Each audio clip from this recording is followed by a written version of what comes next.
ജന്മാദ്യസ്യേതോന്യയാതിതരതച്ചാർത്തേഷ്വവിജ്ഞസ്വരാട് തേനേ ബ്രഹ്മഹൃദായ ആദികവേ മുഹ്യന്തി യത്സൂരയ തേജോവാരി മൃതാം യഥാ വിനിമയോ യത്ര ത്രിസർഗോംഷാധാംനാ സ്വേന സദാ നിരസ്തകുഹകം സത്യം പരം ധീമഹി. നമസ്കാരം. സനാതന ധർമ്മസംഹിതകളിലെ വിജ്ഞാന ശകലങ്ങൾ പങ്കുവയ്ക്കാനുള്ള ചാനലായ നാദശ്രീയിലേക്ക് എല്ലാവർക്കും സ്വാഗതം. പേര് ചാനൽ സബ്സ്ക്രൈബ് ചെയ്യാനും ലൈക്ക് ചെയ്യാനും ഓർമ്മപ്പെടുത്തിക്കൊള്ളുന്നു. സഹകരിച്ചവർക്കെല്ലാം നന്ദി രേഖപ്പെടുത്തിക്കൊള്ളുന്നു. ശ്രീമദ് ഭാഗവതം തൃതീയ സ്കന്ധം 8-ാമത്തെ അധ്യായമാണ് നമ്മൾ പറഞ്ഞുകൊണ്ടിരിക്കുന്നത്. അതിൽ 28 ശ്ലോകം. സന്ദർഭം ഭാഗവതം പറഞ്ഞു കൊടുക്കുകയാണ് മൈത്രേയ മഹർഷി വിതുരന്. ആ സംവാദത്തിൽ കൂടെയുള്ള ഭാഗവതം പലരും പറയുകയാണല്ലോ. വിതുര മൈത്രേയ സംവാദത്തിലെ ഭാഗവതം എന്ന് പറയാം. പ്രളയജലത്തിൽ കിടക്കുന്നതായിട്ടുള്ള ആദിമ ചൈതന്യനാഭിയിൽ വിടർന്നതായിട്ടുള്ള താമരപ്പൂവ് പാട്ടിലൊക്കെ പറയണ പോലെ ബ്രഹ്മദേവൻ എവിടെയാണ് ഈ താമരയുടെ ഉറവിടം?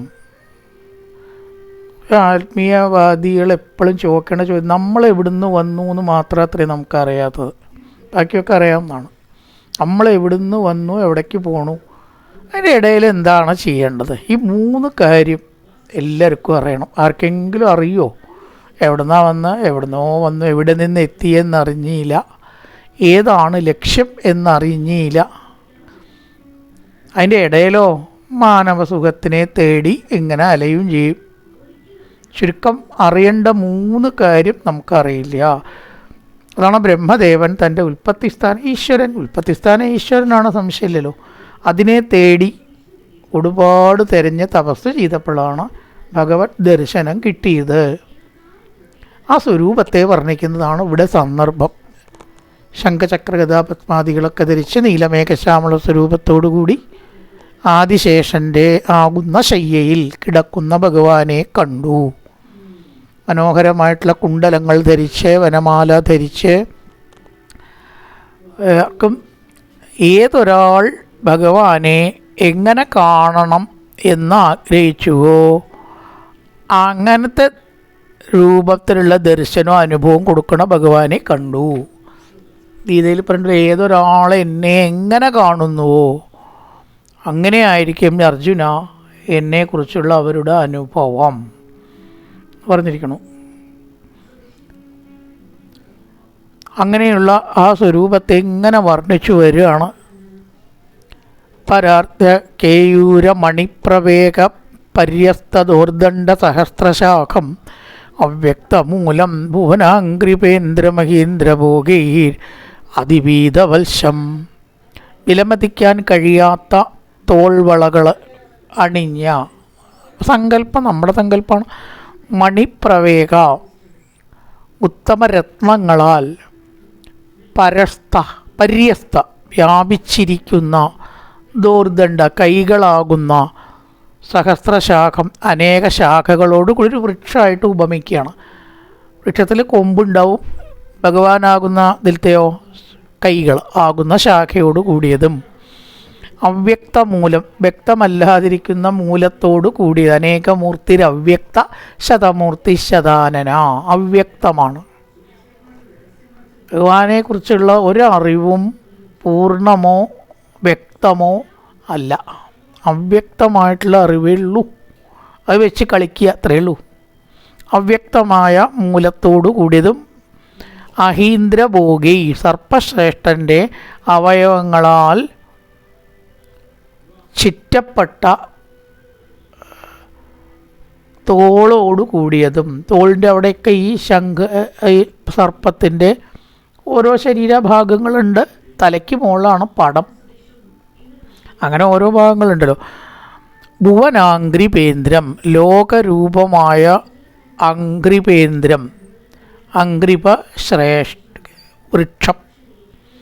അംഗ്രി എന്ന് പറഞ്ഞാൽ കാലാണ്. അംഗ്രിപേന്ദ്രം അംഗ്രിപ എന്ന് പറഞ്ഞാൽ വൃക്ഷമാണ്. ഒരക്ഷരം കൂടിയപ്പോഴേക്ക് അർത്ഥം വളരെ മാറി. ഒന്ന് കാല്, ഒന്ന് വൃക്ഷം. പാദപം എന്നൊരു പേര് വൃക്ഷത്തിനുണ്ട്.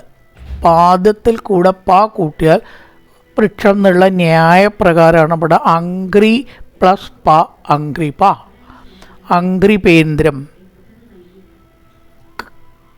കാലാകുന്ന വൃക്ഷം എന്ന് അല്ല, വൃക്ഷം, ആ വൃക്ഷത്തിൻ്റെ വേരിൻ്റെ സ്ഥാനത്ത് കന്തങ്ങളോട് കൂടിയിരിക്കുന്നതായ വൃക്ഷത്തെ കണ്ടു. ലോകവൃക്ഷം ആകുന്ന ഭഗവാനെ കണ്ടു.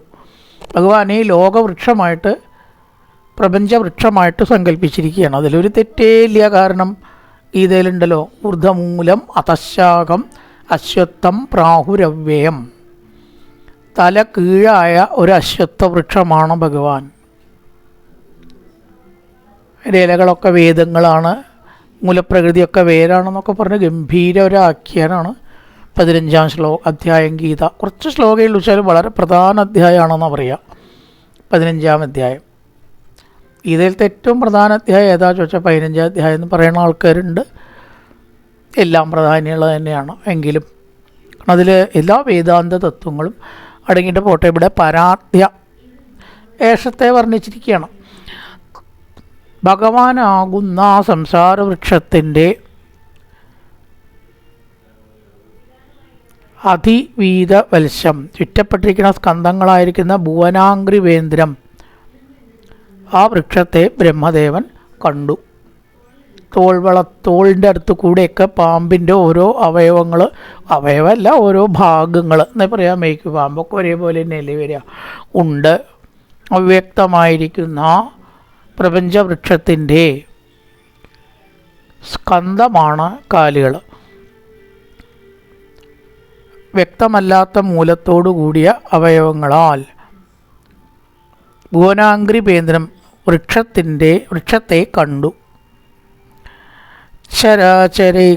ചരാചരൗക്കോ ഭഗവൻ മഹീന്ദ്രം മഹീന്ദ്രബന്ധം സലിലോപഗൂഢം കിരീടസാഹസ്ര ഹിരണ്യശൃംഗം ആവിർഭവ കൗസ്തുഭരത്നഗർഭം. പിന്നെയും വർണ്ണിക്കുകയാണ് സലിലോപഗൂഢം, ജലത്താൽ സ്പർശിക്കപ്പെട്ട, ചുറ്റും ജലമാണ്, പാലാഴിയിലാണല്ലോ ഭഗവാന്റെ ശയനം. കിരീടസാഹസ്ര ഹിരണ്യശൃംഗം, അനവധി പൊൻകൊടുമുടികളുള്ള ഭണങ്ങളെ കൊടുമുടിയായിട്ട് ഇവിടെ ചിത്രീകരിച്ചൊരു വൃക്ഷം, ഒരു പർവ്വതാക്കിയിട്ട് പറയുകയാണ്. അഹീന്ദ്രബന്ധും സർപ്പബന്ധുവും സഹസ്ര കിരീടങ്ങളാകുന്ന കൊടുമുടികളുള്ളതും സർപ്പബന്ധുവും ആവിർഭവത് കൗസ്തുഭരത്നഗർഭം, കൗസ്തുഭം പ്രകാശിക്കുന്നതും ഉൾഭാഗത്ത് കൗസ്തുഭം പ്രകാശിക്കുന്ന ഉൾഭാഗത്തോടു കൂടി കൊന്നന്നെയാണല്ലോ. ചരാചരൗക്കോ ഭഗവത് മഹീന്ദ്രം, ചരാചരങ്ങളുടെ വാസസ്ഥാനമാകുന്ന ഭഗവാനാകുന്ന പർവ്വതത്തെ കണ്ടു. പർവ്വതമായിട്ട് ഉപമിച്ചു, നേരത്തെ വൃക്ഷമായിട്ട് ഉപമിച്ചു, എങ്ങനെ വേണമെങ്കിലും ഉപമിക്കാം. അതൊക്കെ കവികളുടെ സ്വാതന്ത്ര്യത്തിൽപ്പെട്ടത്. ഇവിടെ ഒരു ശ്ലോകത്തിൽ വൃക്ഷാക്കിയ അടുത്ത ശ്ലോകത്തിലോ പർവ്വതമായിട്ടാണ് കണ്ട്. മഹീന്ദ്രബന്ധും, മഹിയല്ല കേട്ടോ, അഹിയാണ്. ഭഗവൻ മഹീന്ദ്രം പ്ലസ് അഹി, മഹി അവിടെ ചേരുമ്പോൾ വന്നു എന്നേ ഉള്ളൂ. അഹി പാമ്പ്, അഹീന്ദ്രബന്ധും സലിലോപഗൂഢം, ദേവന്മാരൊക്കെ പാമ്പിൻ്റെ ബന്ധുക്കളാണ്. ശിവനും അതെ. ഒരു ജീവിയും നമ്മുടെ ശത്രുവല്ല. ഇപ്പം ചോദിക്കാൻ തെരുവ് നായക്കളോ എന്ന് ചോദിച്ചാൽ ഉത്തരമില്ല കേട്ടോ. അന്നൊന്നും തെരുവ് നായക്കൾ ഉണ്ടാവില്ല, അവയെ ഒഴിവാക്കാൻ. ഇപ്പം എന്തായാലും വലിയ ബുദ്ധിമുട്ട് തന്നെയാണ്.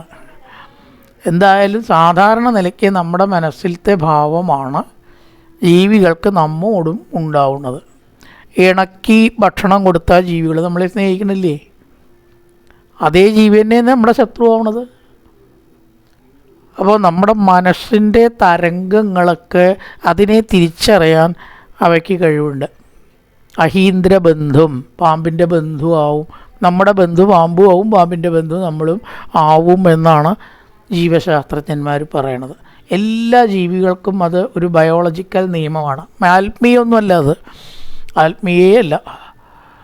ഒരു ആനയുടെ അടുത്തേക്ക് നമ്മൾ അതിന് ഭക്ഷണം കൊടുക്കാൻ പോകുമ്പോൾ അത് സന്തോഷത്തോട് കൂടിയിട്ട് തുമ്പിക്കൈ നീട്ടുന്ന പറയണം. കല്ലെടുത്ത് എറിയാനാണെന്ന് വെച്ചാൽ അതിനപ്പം മനസ്സിലാവും അത്ര അതും മനസ്സിലാവും. തിരിച്ചാക്രമിക്കാൻ അത് നോക്കുന്ന പറയണം. അപ്പം എങ്ങനെയാണ് നമ്മൾ പറഞ്ഞിട്ടോ അല്ലെങ്കിൽ നമ്മുടെ ഒന്നുമല്ല, അത് തരംഗങ്ങൾ മനസ്സിലാക്കുക. എന്തോ ആയിക്കോട്ടെ, അത് വേറെ വിഷയമാണ്. അഹീന്ദ്രബന്ധം സലിലോപഗൂഢം കിരീട സാഹസ്ര ഹിരണ്യ ശൃംഗ, വളരെയധികം കൊടുമുടികളോട് കൂടിയ കൗസ്തുഭരത്നം മാറത്ത് ശോഭിക്കുന്ന പർവ്വതത്തെ കണ്ടു. പർവ്വതത്തിൽ സ്വർണ്ണം ഉണ്ടാവും, ഭഗവാന്റെ മേലും സ്വർണ്ണമുണ്ട്, രത്നമുണ്ട്, അതും പർവ്വതത്തിലുള്ളതാണ്. അപ്പോൾ പർവ്വതം കൊണ്ട് ഉപയോഗിച്ചത് എല്ലാം കൊണ്ടും ഉചിതം തന്നെ. നിവീതം ആംനായ മധുപ്രതശ്രിയ സ്വകീർത്തിമയ്യ വനമാലയാ ഹരിം സൂര്യന്തുവായു അഗ്നിഗമം ത്രിധാമഭി പരിക്രമൽ പ്രാഥനികേർ ദുരാസദം. ആംനായ മധുപ്രതശ്രിയ, വേദങ്ങളാകുന്ന വണ്ടുകളോട് കൂടിയതും. ഇനി വേറെ ചില ഉപമകൾ വേറെ രീതിയിൽ ഉപമിക്കുകയാണ്. വിവരങ്ങളൊക്കെ പറയുന്നത് എങ്ങനെ എന്ന രീതിക്കും കൂടി പ്രാധാന്യമുണ്ട്. എങ്ങനെയെങ്കിലും പറഞ്ഞു പോവല്ല, ഒക്കെ സാഹിത്യപരമായ വർണ്ണനകളും അങ്ങനെ ഇങ്ങനെയൊക്കെയാണ്.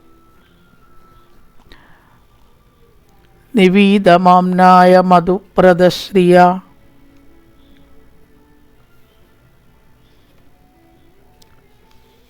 ഒരു ആകാശത്തിനെ പോലെ ഉപമിക്കുകയാണ്. നിവീതമാംനായ മധുപ്രദശ്രിയ സ്വകീർത്തിമയ്യ വനമാലയാ ഹരിം, വണ്ടുകളാൽ ശോഭിക്കപ്പെടുന്ന വനമാല ധരിച്ച ഭഗവാൻ.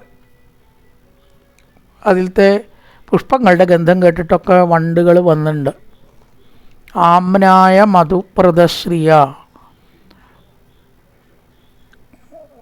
ഇത് എന്ത് വണ്ടാണെന്നും കൂടി, വേദങ്ങളാകുന്ന വണ്ടുകളാണത്രേ. വേദങ്ങളാകുന്ന വണ്ടുകളാൽ സ്വകീർത്തി വർദ്ധിപ്പിക്കുന്നതായ വനമാല വ്യാപിപ്പിച്ചപ്പെട്ടവനും. വേദങ്ങളാകുന്ന വണ്ടുകൾ എന്നവിടെ ഉപമിച്ചു. സൂര്യോ ഇന്ദു വായു അഗ്നി അഗമം, എന്തൊക്കെയത്? സൂര്യൻ, ഇന്ദു ചന്ദ്രൻ, വായു അഗ്നി ഇവകളാൽ പ്രാപിക്കാൻ കഴിയാത്തവനും. പിന്നെ നമ്മുടെ കാര്യം പറയാണ്ടോ? സൂര്യൻ, വായു, അഗ്നി, ചന്ദ്രൻ ഇവരൊക്കെ ദേവതകളാണ്. അവർക്കും കൂടി ഭഗവാനെ പ്രാപിക്കാൻ പറ്റില്ലെങ്കിൽ, 4 നാമം ജപിച്ചതുകൊണ്ട് നമുക്ക് പ്രാപിക്കാനൊന്നും പറ്റില്ല. ഒക്കെ വെറുതെ നമ്മുടെ വ്യാമോഹമാണ്. പിന്നെ ഇപ്പം എന്തിനതൊക്കെ ചെയ്യണം? അതൊക്കെ അവിടേക്ക് എത്താനുള്ള സ്റ്റെപ്പ് അത്രയേ ഉള്ളൂ. നമ്മളൊക്കെ നേഴ്സറി ക്ലാസ്സും അതിലും താഴെയുള്ള ക്ലാസ്സുകളിലേ എത്തിയിട്ടുള്ളൂ. എവിടേക്കോ എത്തി എന്ന ധാരണ ഉണ്ടെങ്കിൽ അത് തെറ്റ്. മനസ്സിലാക്കുക. എത്രയോ തപസ് അനുഷ്ഠിച്ചിട്ടാണ് ഭഗവത് സാക്ഷാത്കാരമുണ്ടാവുക. അത് എളുപ്പമുള്ള കാര്യമൊന്നുമല്ല. അപ്പോൾ സാധാരണക്കാർക്ക് അതിൻ്റെ ആരംഭം കുറിക്കാം. ഭഗവത് കൃപ ഉണ്ടെങ്കിൽ എന്തെങ്കിലുമൊക്കെ നേടും ചെയ്യാം. ഒന്നുമില്ലെങ്കിൽ മനസ്സമാധാനം നേടാം. എന്നല്ലാണ്ട് ഭഗവാനെ സാക്ഷാത്കരിച്ച് സിദ്ധി നേടിക്കളയാം എന്നൊക്കെ വ്യാമോഹിക്കുന്നത് തന്നെ അതിൽ കടന്ന കാര്യങ്ങളാണ്. അതുകൊണ്ട് ഇതൊക്കെ വേണ്ടെന്നല്ല, കിട്ടിയതായില്ലേ, അത്രയേ ഉള്ളൂ. വളരെ വിഷമമുള്ള മാർഗമാണ് ആത്മീയ മാർഗം. ആണ് പണ്ട് അറിവുള്ളവർ പറഞ്ഞത്, വളരെ മൂർച്ചയുള്ള ഒരു ക്ഷുരകൻ്റെ കത്തിയുടെ മോളിൽ കൂടെ നടക്കണ പോലെയാണ് ആത്മീയ മാർഗം. ക്ഷുരകൻ്റെ കത്തിയുടെ മുകളിൽ കൂടെ നടന്നാൽ എന്താണ്ടാവുക? കാലൊക്കെ മുറിച്ച അത് അസാധ്യം. It is very difficult if not impossible, ഇംഗ്ലീഷിൽ പറയും. രണ്ടും തന്നെയാണ്, സാധ്യമല്ലാത്ത വിധം ബുദ്ധിമുട്ടാണ്. അതുകൊണ്ട് സൂര്യൻ, ചന്ദ്രൻ, അഗ്നി, വായു ഇവരാൽ പോലും പ്രാപിക്കാൻ കഴിയാത്തതും ത്രിധാമഭി 3 ലോകങ്ങളിലും തേജസ്സോട് കൂടിയവനും ആയ പരിക്രമത് പ്രാഥനികൈ 4 ഭാഗത്തും സഞ്ചരിക്കുന്ന ആയുധങ്ങളാൽ. ആയുധങ്ങൾ എന്താ? സഞ്ചരിക്കുമോ? ആയുധങ്ങളെ എടുത്ത് നമ്മളല്ലേ സഞ്ചരിക്കുക. ഭഗവാന്റെ ആയുധങ്ങൾ അങ്ങനെയില്ല. ചക്രം എന്നൊക്കെ പറഞ്ഞാൽ ഭഗവാന്റെ തേജസ് അതിലുണ്ട്. അതിങ്ങനെ ചുറ്റും നോക്കി നിൽക്കുന്ന ശത്രുക്കൾ വരുന്നുണ്ടോ എന്ന്. ഉണ്ടെങ്കിൽ ഭഗവാന്റെ ഓർഡറിന് കാത്തു നിൽക്കുകയൊന്നുമില്ല, ഭസ്മാക്കി കളയും. ചക്രമായാലും ശരി, ഗതയായാലും ശരി, അവയ്ക്ക് കുറേ അധികാരം ഭഗവാൻ കൊടുത്തിട്ടുണ്ട്. എൻ്റെ ഓർഡറിന് കാത്ത് കണ്ടെന്നാണ്. അപ്പോൾ സഞ്ചരിക്കുന്ന ആയുധങ്ങളാൽ ദുരാസതം പ്രാപിക്കാൻ കഴിയാത്തതാണ്. ഒരാൾക്കും അത്ര വേഗം അങ്ങോട്ട് അടുക്കാൻ കഴിയില്ല. ദൂരത്ത് തന്നെ ആ ശത്രുക്കളെ നശിപ്പിച്ചളയും ഭഗവാന്റെ ആയുധങ്ങൾ. നിവീതം ആംനായ മധുപ്രദർശിയ, വേദങ്ങളാകുന്ന വണ്ടുകളാൽ, ആ വണ്ടിനെ വേദമായിട്ട് ഉപമിച്ചു എന്ന് മാത്രം.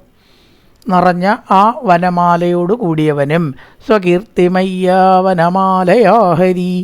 സൂര്യൻ വായു അഗ്നി ആഗമം, സൂര്യൻ വായു അഗ്നി എന്നിവർക്ക് കൂടി പ്രാപിക്കാൻ സാധിക്കാത്തതും ആയ പരിക്രമൽ പ്രാഥനികേർ ദുരാസതം, ദുരാസതം പ്രവേശിക്കാനോ അടുക്കാനോ പറ്റാത്തത്.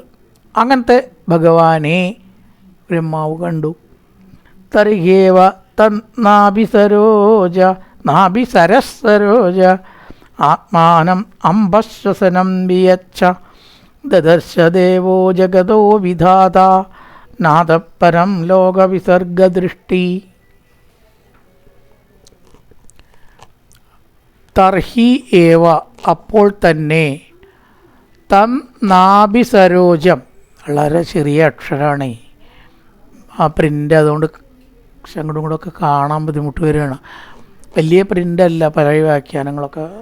അതിൻ്റെ റെഫറൻസ് നോക്കിയിട്ടാണ് പറയണത്, നോക്കി പറയല്ല എങ്കിലും.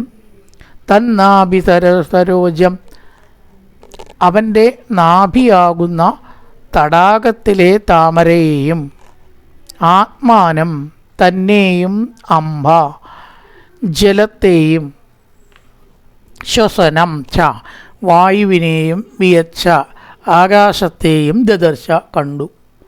പിന്നെന്തൊക്കെയാണ് കണ്ടതെന്നാണെങ്കിൽ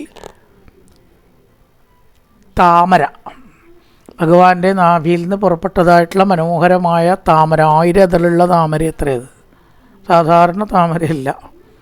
ആ താമരയെയും തന്നെയും പിന്നെ എന്ത് കണ്ടു? വെള്ളത്തെയും കണ്ടു. ധാരാളം നിറഞ്ഞു നിൽക്കുകയാണ് വെള്ളം, പ്രളയമാണല്ലോ. ശ്വസനം വായുവിനെയും ആകാശത്തെയും കണ്ടു. വായു ആകാശമൊക്കെ പഞ്ചഭൂതങ്ങളിൽ ചിലതല്ലേ. ദദർശ കണ്ടു. ലോക വിസർഗദൃഷ്ടി, ലോകത്തിൻ്റെ സൃഷ്ടിയിൽ സങ്കല്പത്തോടു കൂടിയ ദേവൻ അതപ്പരം ന ദദർശ, വേറെ ഒന്നും കണ്ടില്ല. കണ്ടത് പറഞ്ഞു, പിന്നെ ഒന്നും കണ്ടില്ല. ഭഗവാനെ കണ്ടു, വലിയൊരു താമര കണ്ടു, ചുറ്റും വെള്ളം കണ്ടു, അതിലിരിക്കണ തന്നെയും കണ്ടു. വിഷ്ണുവിനെ കണ്ടു, തന്നെ കണ്ടു, വെള്ളം കണ്ടു, താമരയും കണ്ടു. തൻ്റെ ഇരിപ്പിടാണ് താമര, അതും കണ്ടു. ഭഗവത് സ്വരൂപത്തെയാണ് 3 ശ്ലോകങ്ങളെ കൊണ്ട് വർണ്ണിച്ചത്. അങ്ങനത്തെ ഭഗവാനെയും തന്നെയും താമരയെയും ചുറ്റും വെള്ളവും കണ്ടു, വേറെ ഒന്നും കണ്ടില്ല. നാദപ്പരൻ ലോകവിസർഗദൃഷ്ടി, ലോകവിസർഗദൃഷ്ടി, വേറെ യാതൊന്നും കണ്ടില്ല. സകർമ്മബീജം രജസോപരക്ത പ്രജാതി സൃഷ്ടൻ നിയദേവ ദൃഷ്ട്വാ അത്തോത്വിസർഗാഭിമുഖത്തമീട്യ അവ്യക്തവർമ്മന്നഭിവേശിതാത്മാ. രജസ, രജോ ഗുണത്താൽ, രജോഗുണം, ഉപരക്തം വ്യാപ്തനും, പ്രജകളെ, സൃഷ്ടിപ്പാൻ ആഗ്രഹിക്കുന്നവനും, വിസർഗാഭിമുഖ സൃഷ്ടിക്കാൻ ഉദ്ദേശിച്ചവനും എന്നർത്ഥം. അഭിമുഖം താല്പര്യം, അഭിമുഖം, ആഭിമുഖ്യം എന്നാണ് നമ്മൾ പൊതുവെ പറയാറ്. അയാൾക്ക് അതിനോടൊരു ആഭിമുഖ്യമൊന്നുമില്ല കേട്ടോ. സംസ്കൃതത്തിലെ ആഭിമുഖ്യം എന്ന് പറയേണ്ട ആവശ്യമില്ല, അഭിമുഖം തന്നെ ആയ അർത്ഥം കിട്ടിക്കോളും. അതുകൊണ്ട് വിസർഗാഭിമുഖ, കർത്താവാണത്, മുഖ. അല്ലാണ്ട് വിസർഗാഭിമുഖ്യം തന്നെയാവും വരിക. പക്ഷേ അത് ആ ചേർത്ത് കർത്താവായിട്ട് ആളായിട്ട് പറഞ്ഞപ്പോൾ അഭിമുഖൻ എന്നാണ് വരിക മലയാളത്തിലേക്ക് ആകുമ്പോഴേ. അവ സൃഷ്ടിയിൽ തൽപരനും അവ്യക്തവത്മനി വ്യക്തമല്ലാത്ത മാർഗത്തോട് കൂടിയവനിൽ വ്യക്തമല്ലാത്ത മാർഗത്തോട് കൂടിയവനിൽ അഭിവേശിതാത്മ മനസ്സുറപ്പിച്ചവനും. ആരാ വ്യക്തമല്ലാത്തവൻ? ഭഗവാൻ. വ്യക്തമല്ലാത്തതായിട്ടുള്ള ഭഗവാനിൽ മനസ്സുറപ്പിച്ചിരിക്കുന്നതായ ആ ബ്രഹ്മാവ് ഇയത്തേവ ഇത്രമാത്രം കണ്ടിട്ട് ഇത് കണ്ടു, ഭഗവാനെ കണ്ടു, തന്നെ കണ്ടു, താമര കണ്ടു, വെള്ളവും കണ്ടു, ആകാശവും വായുവും അവിടെ ഉണ്ട്, അതും കണ്ടു. ആകാശത്തിനെ ഇപ്പോൾ കാണുക എന്ന് പറഞ്ഞാൽ അനുഭവിക്കലാണ് വായുവിന്, വേറെ യാതൊന്നും കണ്ടില്ല. ജഗത്തിൻ്റെ കാരണഭൂതനും, ഇതാണ് കർമ്മബീജം, ഈട്യം, സ്തുതിക്കപ്പെടേണ്ടവനും ആയ ഭഗവാനെ സ്തുതിച്ചു. സ കർമ്മബീജൻ രജതോപരക്ത, രജോ ഗുണത്താൽ വ്യാപ്തനും പ്രജകളെ സൃഷ്ടിക്കുന്നതിൽ ഇച്ഛയുള്ളവനും പ്രജാശുശ്രൂഷൻ നിയദേവ ദൃഷ്ട്വ അത്തോത് വിസർഗാഭിമുഖനും ആണ്. സൃഷ്ടിയിൽ തൽപരനുമായ ആ ബ്രഹ്മാവ് ഒക്കെ ബ്രഹ്മാവിൻ്റെ വിശേഷണമാണ് ഈ ശ്ലോകത്തിൽ. എന്തൊക്കെയാ? കർമ്മബീജം, രജോ ഗുണത്തിലുള്ളതായിട്ടുള്ള കർമ്മങ്ങളെ സൃഷ്ടിപ്പാൻ ഇച്ഛിച്ചിരുന്നവനും, രജസോപരക്ത രജോ ഗുണയും, ബ്രഹ്മാവ് രജോ ഗുണമാണല്ലോ, പ്രജകളെ സൃഷ്ടിക്കുന്നതിൽ തൽപരനും അഭിമുഖ ആയ ബ്രഹ്മാവ് ആരെ സ്തുതിച്ചു? വിഷ്ണുവിനെ സ്തുതിച്ചു. എങ്ങനത്തെ വിഷ്ണു? ഈട്യ, സ്തുതിക്കപ്പെടത്തക്കവണ്ണം മാഹാത്മ്യമുള്ളവനും അവ്യക്തനും ആയ ഭഗവാനെ സ്തുതിച്ചു. അടുത്ത ശ്ലോകത്തിലൊരു അധ്യായത്തിൽ മുഴുവൻ ബ്രഹ്മസ്തുതിയാണ്. ഏകദേശം അവസാനം കുറച്ച് ശ്ലോകങ്ങൾ അങ്ങനെ ഇല്ല കേട്ടോ. അധ്യായത്തിൻ്റെ ഭൂരിഭാഗവും സ്തുതിയാണ്, ഉള്ളല്ല, ആ ബ്രഹ്മാവിൻ്റെ സ്തുതിയാണ്. ഗംഭീര സ്തുതിയാണ്. അത് മെല്ലെ നീങ്ങുള്ളൂ, ഇതുപോലെയൊന്നും നീങ്ങില്ല, അത്രയും പറയാനുണ്ട്. ആ സ്തുതിയാണ് അടുത്ത ശ്ലോകത്തിൽ, അടുത്ത അധ്യായത്തിൽ പറയാൻ പോകുന്നത്. ഇനി നമുക്ക് ഇതിൻ്റെ പാരായണം ഒന്ന് നോക്കാം. ഹരേ രാമ രാമ രാമ ഹരേ ഹരേ, ഹരേ കൃഷ്ണ കൃഷ്ണ കൃഷ്ണ ഹരേ ഹരേ.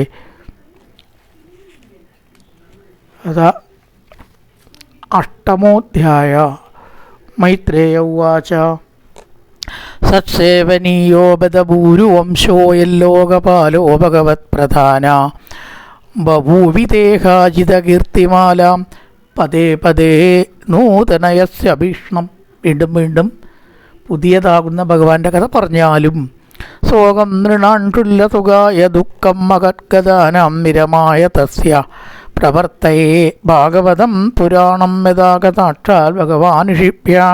ഭാഗവതമാണ് പറഞ്ഞുതരാം, എന്നാൽ അതിലെല്ലാം ഉണ്ടാവും. ആസീനമുർവ്യാം ഭഗവന്തമത്യം സംഘർഷണം ദേവമകുണ്ഡതത്വം. ആദ്യം ഇത് പറഞ്ഞു കൊടുത്തത് ശങ്കർഷനാണ്. ആർക്ക്? സാഖ്യായനന്, സനൽകുമാരാദികൾക്ക്. വിവിത്സവ തത്വമതപരസ്യ, വിവിത്സവ തത്വമതപരസ്യ കുമാരമുഖ്യന്മാരാണ് സനകാദികൾ, സനകുമാരാദികൾ. കുമാരമുഖ്യ ഉനയോന്ന പൃച്ഛൻ സ്വമേപദിഷ്ണ്യം ബഹുമാനയന്തം ജംബാസുദേവാപിതമാമനന്തി പ്രത്യാദാക്ഷാംബുജ കോശമീഷത്തുന്മീലയന്തം ദിവിദോദയായ സ്വദ്നുതാർദ്രീ സുജടാകലാവേഴുപശന്തച്ചരണോപദാനം പത്മം എതിർച്ചന്ദഹിരാജകന്യാത പ്രേമനാനാബലിവിരാർത്ഥ. നാഗകന്യകമാർ ഏതൊരു ബലരാമനെയാണ് നമസ്കരിക്കുന്നത്? ആർക്ക്? എന്തിനു വേണ്ടിയിട്ട്? നല്ല ഭർത്താക്കന്മാരെ കിട്ടാൻ, മംഗല്യലാഭത്തിന് വേണ്ടിക്കൊണ്ട്. ഈ സനകാദികൾ ഗംഗാസ്നാനം ചെയ്ത് അവരുടെ ശിരസ് നനച്ചിട്ടുണ്ടായിരുന്നു. അങ്ങനത്തെ ജടാകലാഭം ഭഗവാന്റെ പാദത്തിൽ മുട്ടിച്ചിട്ടാണ് നമസ്കരിച്ചത്. നാഗകന്യമാരും ആ പാദത്തെ നമസ്കരിച്ചിരുന്നു എന്ന് പറഞ്ഞു. മുകുർഗണന്തോ ഭജതാനുരാഗത്കലൻ പദേനാഥകൃതാനിതജ്ഞാകിരീട സാഗത്രമണി പ്രവേഗ പ്രത്യോദിതോദ്ദാമവണാതകത്രം റോത്തങ്കിലേ തദ്ഭഗവത്തമേന നിവൃത്തിധർമാവിരദായതേന സനത്കുമാരായ സചാക, സംഘർഷണൻ സനത്കുമാരാദികൾക്ക് പറഞ്ഞു കൊടുത്തു. സനത്കുമാരായ സചാക പൃഷ്ട സാഖ്യായനായ അംഗതൃതവൃതായ, അദ്ദേഹം സനത്കുമാരാദികൾ സാഖ്യായനും പരാശരനും ബൃഹസ്പതിക്ക് അങ്ങനെ പറഞ്ഞു കൊടുത്തു. സാഖ്യായനൻ സാഖ്യായന പാരമഹംസമുഖോ വിവക്ഷമാണോ ഭഗവത് വിഭൂതി ജഗാതോത്മ ഗുരുവേന്നിതായ പരാശരായ ആഥ ബൃഹസ്പതി. ഇതൊക്കെ ശരിക്കും ചില ഹെഡിങ്ങിൻ്റെ അവിടെ എഴുതിയിടുന്നത് നല്ലതാണ്. പെട്ടെന്ന് അദ്ദേഹത്തെ കണ്ടൻറ്റ് നമുക്ക് മനസ്സിലാവും. അത് വേണം. അങ്ങനെയാകുമ്പോൾ നമുക്ക് വിഷയമായിട്ട് ബന്ധം വരുള്ളൂ. സംഘർഷണൻ, അതായത് സാക്ഷാൽ സംഘർഷണമൂർത്തി, അതിൻ്റെ താഴെ ഒരു ആരോ മാർക്ക് ഇട്ടിട്ട് ആർക്ക് എഴുതണം? സനൽകുമാരാദികൾ. ആ സനൽകുമാരാദികൾ ആർക്ക് വേണ്ടത്? സാഖ്യായനൻ 3. സാഖ്യായനൻ വേറെ 2 ആൾക്ക് വേണ്ടതാണ് പരാശരനും ബൃഹസ്പതി. അതവിടെ എഴുതിയിട്ട് നമുക്ക് ഒരൊറ്റ നോട്ടത്തിൽ ആ അധ്യായത്തിൻ്റെ കണ്ടൻറ്റ് അറിയും.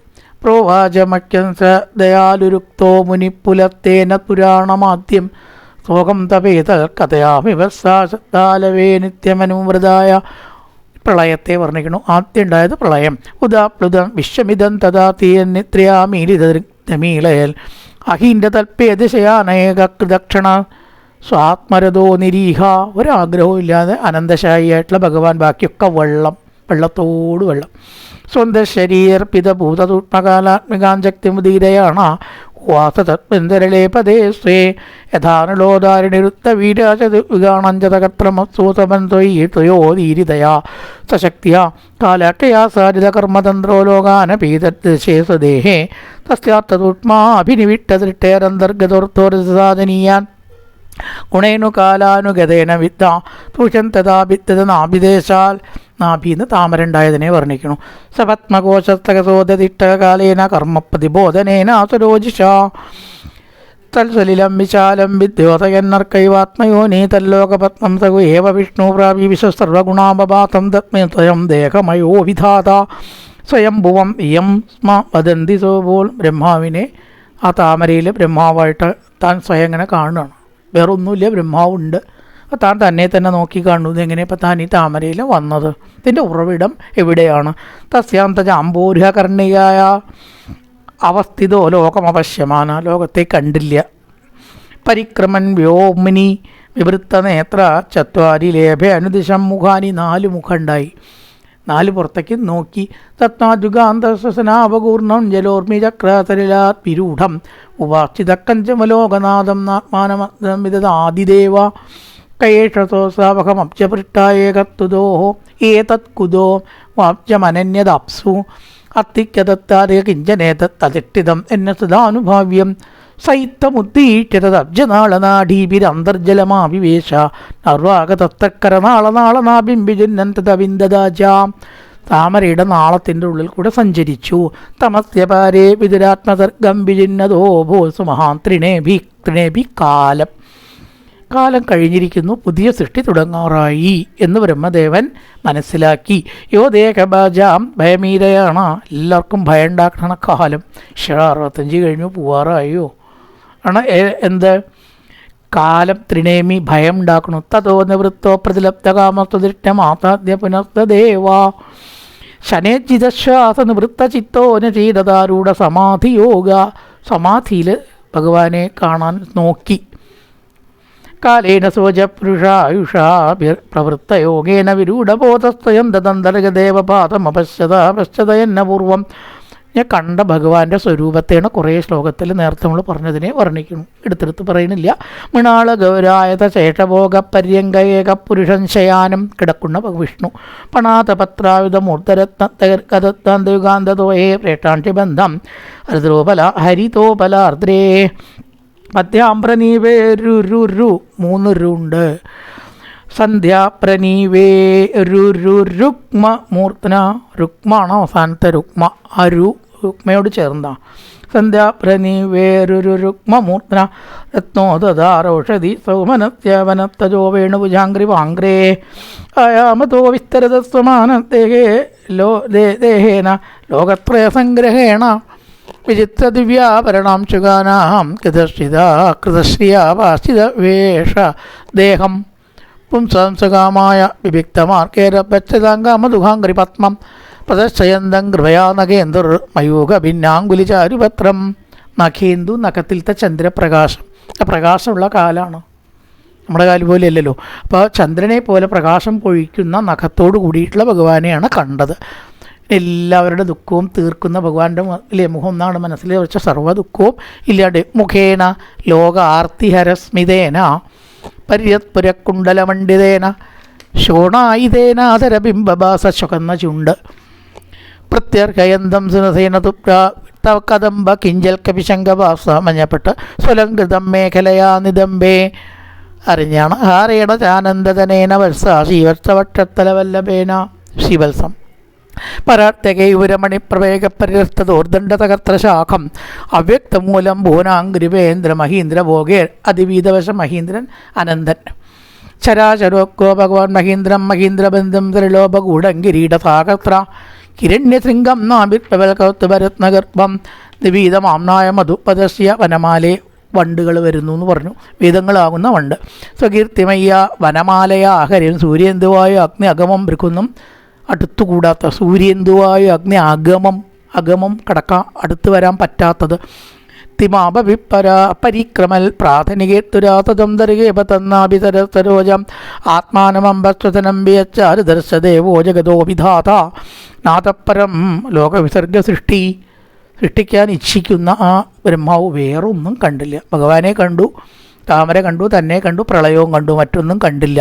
സകർമ്മ ബീജൻ രജസോപരക്തപ്രജാതി തിഷ്ടന്യ ദേവ ദൃഷ്ട്വാ അത്വ വിസർഗാഭിമുഖത്തമീഡ്യം അവ്യക്തവർമ്മൻ അഭിവേശിതാത്മാ താഴെ പറയാൻ പോകുന്ന പോലെ തുതിച്ചു എന്നും പറഞ്ഞ അധ്യായം അവസാനിപ്പിച്ചിരിക്കുന്നു. ഇത് ശ്രീമദ് ഭാഗവതേ മഹാപുരാണേ പാരമഹം സംഹിതായാം തൃതീയ സ്കന്ധേ അഷ്ടമോധ്യായ സർവത്ര ഗോവിന്ദനാമ സങ്കീർത്തനം ഗോവിന്ദ ഗോവിന്ദ.